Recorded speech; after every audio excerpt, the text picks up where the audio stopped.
Hey guys, and welcome to the Working Money channel. So I'm sure you guys heard this today. The scoop expert discovery deadline in the Ripple versus SEC case will be pushed back a month due to the rapid spread of the latest Bitrue iteration. A source close to the case tells Fox Business a letter outlining this new motion will be filed in court as early as tomorrow.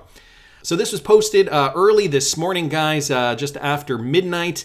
So early this morning, January 12th. XRP Crypto Wolf chiming in down here. Why would this latest variation of the Bitrue push back the expert discovery deadline for the XRP lawsuit by a month? I guess now we know what this latest iteration of the Bitrue's true objective is.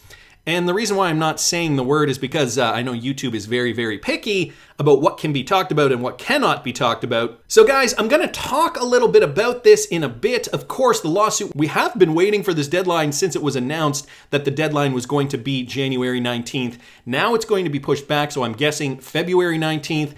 Tag XRP posted this with regards to the final version, corrected a couple of mistakes. This is another timeline, the Ethereum, Consensus, and the SEC versus Ripple. And if you guys wanted to get a broader picture of when things occurred, questionable instances, if I may, Tag XRP has broken it down all in this chart. So a great infographic here, very, very detailed, starting from March 2017 and going up until the date that Jay Clayton decided to finally announce the lawsuit against Ripple and XRP by the SEC. So very, very detailed here. If you guys wish to peruse, I will link this in the description of the video. Also, just quickly wanted to bring up this petition now. Apparently, Bitrue is not releasing XFi tokens to their clients. I was asked to post this. I mean, I don't necessarily agree with the title here. I think it's probably a lot easier to catch flies with honey than vinegar. But this is a call to action to the crypto community and in particular to all the Bitrue clients.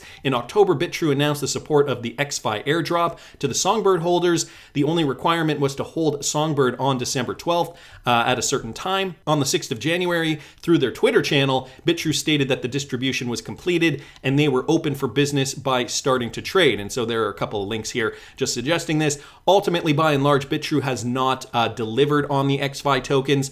And I mean, this is pretty strong worded. We know of crypto exchanges in the past who just were not integrated with the proper technology to do the airdrop safely. So here's a petition. Of course, if this does get in front of Bitrue, I'm sure somebody over there will take note. Only 17 people, guys, have signed it. Let's get it to 100. So I will link it down in the description if you guys maybe did custody on Bitrue, did not get your XFi tokens. But even if you didn't, you know, it's good to support the cause. Of course, we do always have to keep these exchanges honest. I personally use Bitrue. I like it for a lot of different other reasons. Although I do agree, you know, if they're going to say one thing, they definitely should be following through with that. I personally did not custody on Bitrue, so I'm not personally involved in this same complication. Nevertheless, wanted to bring that to your attention. Also, guys, this from Coining203.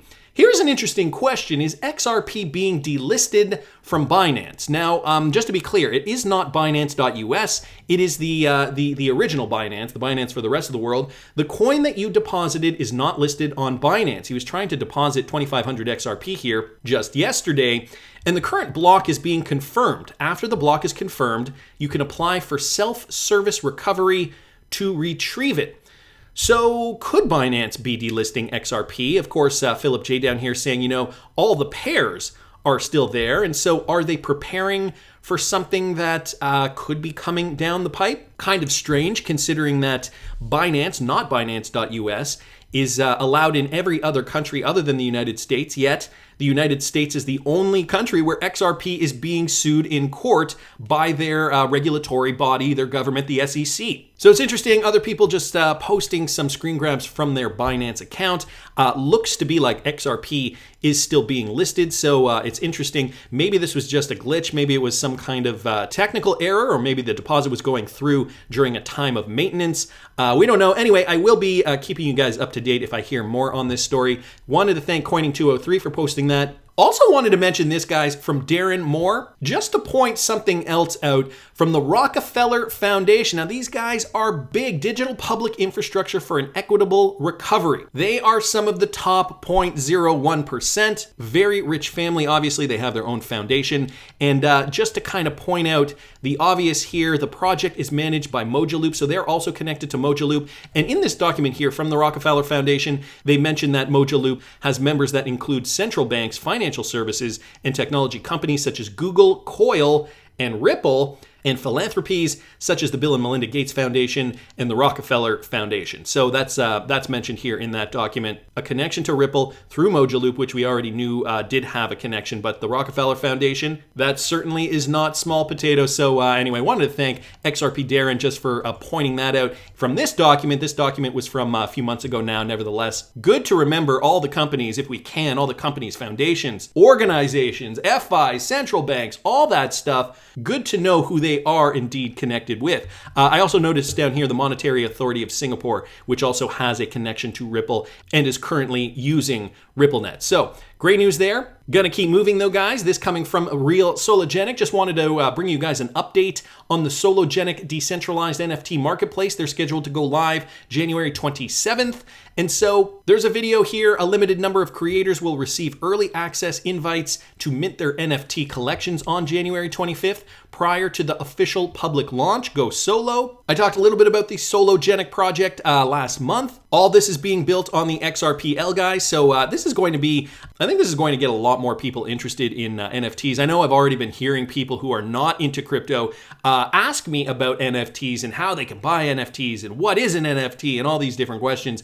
And so I feel like, hearing that in the real world, hearing it from quote unquote normies, it's nice to see that because you know where this is going. You know NFTs are in the mainstream.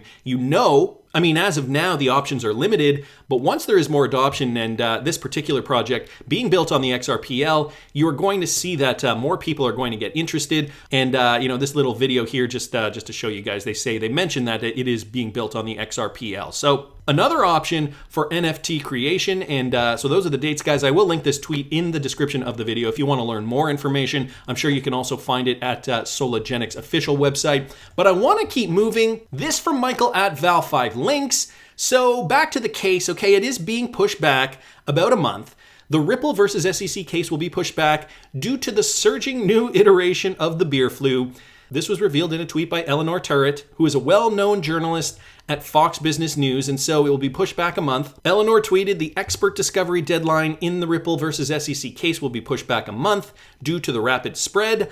And so this was a source that mentioned this to Fox Business News. We've already seen that tweet. And just going back to this, Tag XRP saying, thanks for the heads up. Of course, XRP Crypto Wolf wondering, what's the true objective for this new iteration of the beer flu? Jimbo down here saying they can submit whatever they like. I don't see the judge agreeing to a delay on such a nonsense argument. This iteration causes these symptoms, lasting 3 or so days. Recovery is rapid. The basis for a month delay?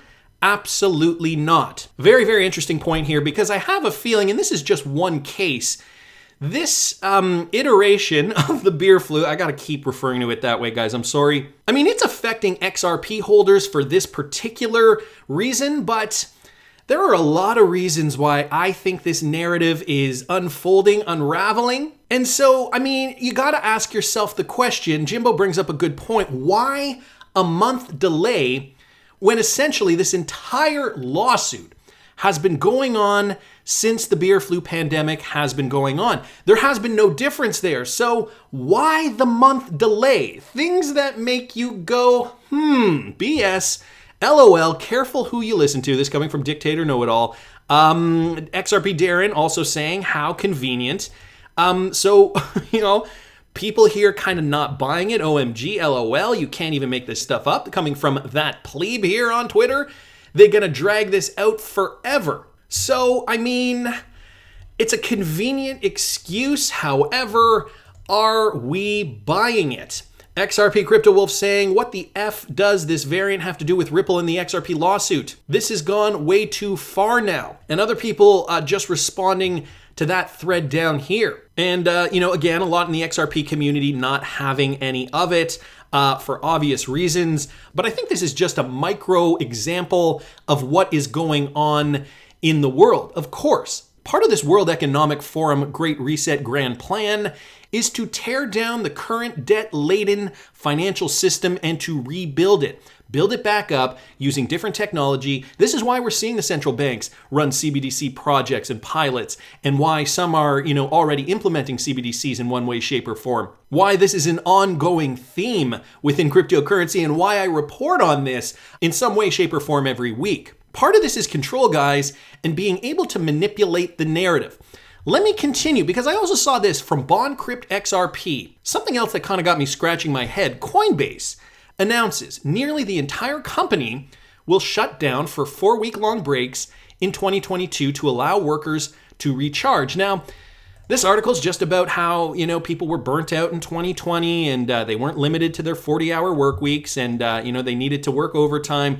And we realized that many employees weren't taking enough time off to recharge. This is a quote, either because they didn't want to force their teammates to cover for them or because they didn't want to fall behind in their work. We knew this was unsustainable, so we scheduled a recharge week at the end of 2020 and 2 recharge weeks in 2021. And so, guys, they are also doing this in 2022. Sounds innocent enough, but could it be? And I mean,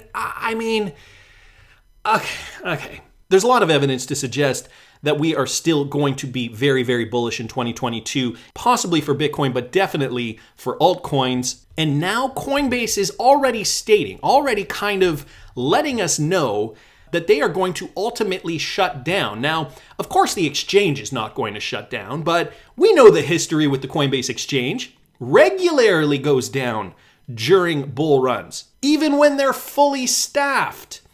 So, could this now be a convenient excuse if the exchange suddenly goes down? It was mentioned down here, I believe it was in this tweet thread. Was it here?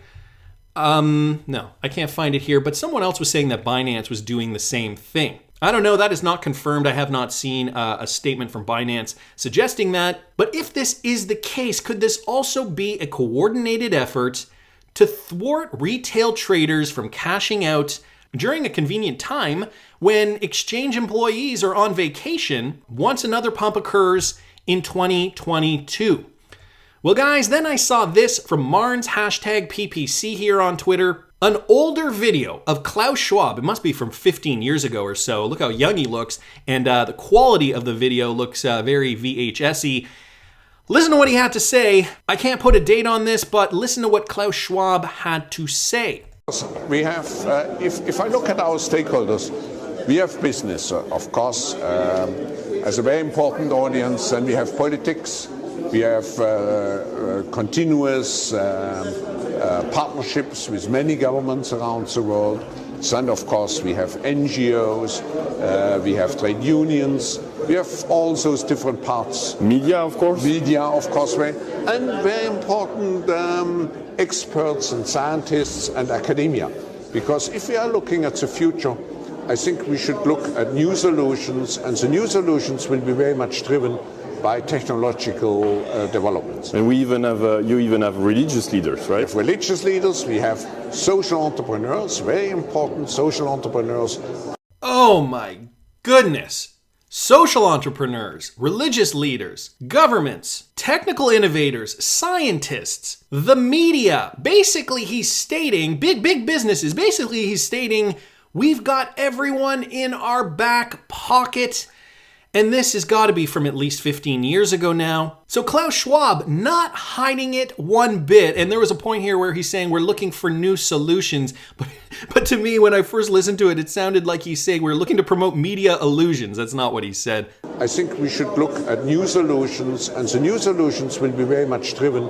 Sorry, not media illusions, news illusions. News meaning the N-E-W-S. But he really meant new solutions. Anyway, that still doesn't detract from the fact that he said we basically have everyone in our back pocket. The WEF definitely trying to push their Great Reset mandate. We know there's a connection with Ripple, XRP, and the World Economic Forum. And when I see statements like this, I am skeptical of everything. Pushed back a month? Really? for a pandemic we've been in for almost 2 years now. That's just my opinion, but I want to hear what you guys think. Please subscribe to the channel if you haven't already. Like the video if you like the content I'm providing. I always love hearing your comments. See you in the next one, guys.